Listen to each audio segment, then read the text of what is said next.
अस्सलाम वालेकुम। मैं तुहाडा अपना वीर साजिद अली वैंस उर्फ साजी चला पंजाबी ड्रामे वाला वैंस टीवी मेरे चैनल का नाम है।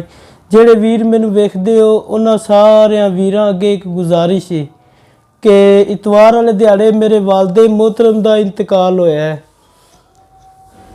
खुदा नू जाके वो मिल गए, खुदा नू वो बड़े प्यारे सन और खुदा ने उन्होंने अपने कोल बुला लिया है।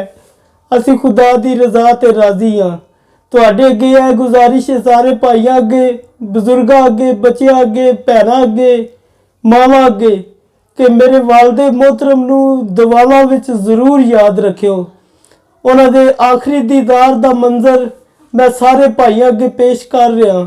गुजारिश है सारिਆਂ ਨੂੰ कि उन्होंने नमाज विच जरूर याद करियो और उन्होंने वास्ते खुसूसी दुआ मंगियो कि ताकि उन्होंने सारे सवाब तुहाडे थ्रू जरिए पहुँच सके और मेरे वालिद दी रूह नूं साले सवाब वास्ते सारे भाइयों अगे गुजारिश है कि मेरे वालिद वास्ते दुआ करियो, खुसूसी दुआ करियो। अस्सलाम वालेकुम। तुहाडा अपना वीर साजी चला।